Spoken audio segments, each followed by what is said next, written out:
So guys, a question was asked to Sowore about the recent video of Babangida that had been trending where he came out and was confessing on some things. And then they asked what was Sowore's view on that. And here was what he have to say. Just take a look and then you can add your views in the comment section. So too late. I am convinced, and I have expressed even before the book was launched a few days ago, that it was going to be a pack of lies. My own conviction stems from the fact that Nigeria is so backward, that justice is so delayed, that people's lives are ruined. The economy of this country was destroyed. The future of this country was suspended in 1993 by Babangida. And for him to come back 32 years later to slap the Nigerian people in the face, across the face, with a book launch and the launch for his presidential library, which raised over 17 billion in 3 hours, instead of rotting in jail, shows that Nigeria is not working. Nigeria has never worked, and we must make sure that this country works so that people who engage in impunity and criminal activities just don't get away with it in such a way that they're even rewarded years later. I feel so sad. But it's interesting that this has been our position for the 32 years that Abiola won the election. She ought to have been made president immediately. And this country made considerable progress, both traveling down the lane of democratic progress and also, I believe, economic progress. But that was suspended and disrupted by Babangida and his gangs. And they came back yesterday. That room that where he launched his book yesterday was the garden of all the criminals that made Nigeria unable to progress.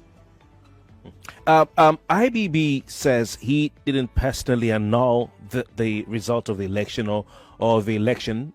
He is pointing the accusing finger at the late General Sani Abacha, who was his then Minister of Defense. But he says it takes responsibility because it happened in his administration. Specifically, IBB says that Abacha went ahead to make the announcement, or to ask for the announcement to be made, annulling the election without his approval, IBB's approval. What's your take on that? IBB has never told the truth in his life, and I'm not surprised that he has continued to engage in falsehood. The Yorubas have a common saying that when a criminal wants to lie, he will say that his witness has died. And that is what IBB did exactly with mentioning Abacha. IBB never wanted to hand over power. We were part of this. Nobody told me the story. We forced him out of power August of 1993. He postponed the transition program several times. And even Bola Tinubu, who was there yesterday, mentioned that even after they had their weak diarchy, in which there were elections to elect senators, lawmakers, IBB severally postponed the launch of the legislative arm of government, which he had sanctioned elections for, because he never wanted to hand over power. He wanted to become a civilian president, and he just kept dribbling the Nigerian people for as long as it lasted, until he dribbled himself. He dribbled himself out of power. That was why he was given the sobriquet Maradona, and he later also confirmed that he did so much evil to Nigerians that he accepted the label of being an evil genius. He's also said yesterday at that book launch that the decision and the actions taken were in the interest of Nigeria to avert some unnamed impending doom that would have befallen the country if Abiola became president. Do you understand what he's saying? Can you relate with that? What are your thoughts on it? No, I'm sorry to say, it is all foolish talk, and this is what happens when people don't get put in their place by the system that ought to put everybody in place in a society like ours. If IBB had been taken care of, as arrested, prosecuted, and jailed for the monumental crime he committed against Nigerian people, he would be probably due for parole now from imprisonment, and he will be begging to be paroled into freedom after 33 years. But they don't teach history anymore in our schools in a way that people can understand what's happening. I was at a conference yesterday with a lot of young people, and when we asked, and when I asked so many of them individually if they were around when IBB was doing all this, it turns out the average age in that room was 25 years. They didn't know. They just heard about IBB, annulment of June 12, and some of the things I've heard from me, on Twitter, Facebook, and just other platforms, what they were told. So there is no strong connection with the current generation with that very heinous crime.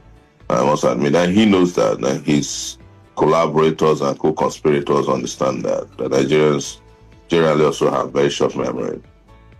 Some people have an issue, and I'm going to make it the final two questions so you can run off, but some people have an issue with IBB not coming out explicitly or directly to apologize, rather to say he regrets, and to admit that MK won that election.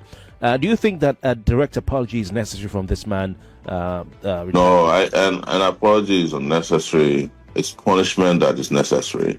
And, I dare say that, it doesn't matter when he's punished, but IBB ought to be punished, even if it's one day to the day of his death. He deserves to be punished. Talking about punishment, finally, what should Nigerians do with this information? Yes.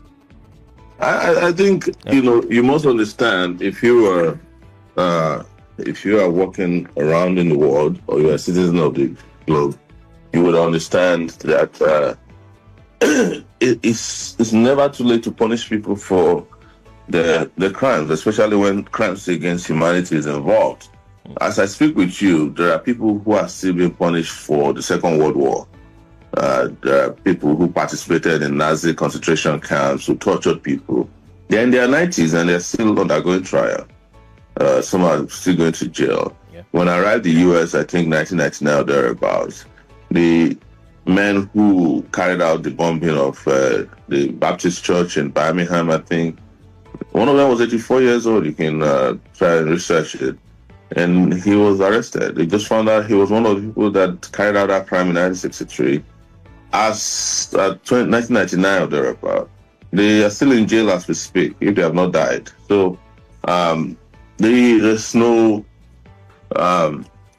time limitation placed on when people can be punished for this type of crimes. So apology is not what is needed, because people ought to be deterred from doing this in the future. Anybody who wants to annul election, rig election, would derive inspiration from Ekpa Babangida, who did it, and then 33 years later is launching in presidential library and getting paid, and accolades poured on him. And some of the people who are even pouring accolades on him were people who claimed they were opposed to him at that time. And this is why I was saying that the pro-democracy movement brought together a bunch of very deceptive and, hypocritical characters. They weren't actually fighting for Abiola at that time. They were just capitalizing on the popularity of the opposition of the public against the annulment.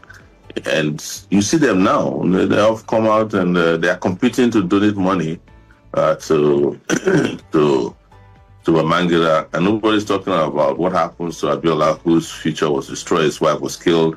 His family was scattered. If they admit that he won the election, then he should posthumously become the president of Nigeria. His family place. But, that's not my issue. My issue is how to get people who carry out these heinous crimes to be punished for it. One thing I keep on believing is that the truth must come out, no matter who or no matter how you hide it. You can imagine that this thing that happened 1990 something is out. How they exposing that their election was rigged and who announced the election and everything. The truth is just coming out. Why is it now that it's coming out? That's the question. It's because something must have happened and something must have warranted that exposure. That's what I know. Something must have made Babangida to come out and was saying all this he's saying. And I love about karma and about the truth. You can never hide it, no matter how you try. Just take a look at what happened to our Senate leader, that's God Ababio. When he was a senator, how he challenged a Senate president then, and now again, he's been challenged by multiple senators. What you do to others will literally come back to you. That's life. So truth cannot be hidden. And I thank God that these truths are coming out, and more truth will come out. That's what I know. More truth will come out on this issue of Nigeria coup, Nigeria corruption, where it's all started. Everything must come out plain. That's why I like. That's why I like the truth. It must come out. It cannot be hidden. No matter how you try to hide it, you can never hide it. And now the truth is always out. And thank God that we are now learning and seeing that this is not about the Igbos. These are the people that caused Nigeria's problem. So we can hear your video voice now in the comment section. I'll be you guys in my next video. Don't forget to subscribe. Stay tuned, guys.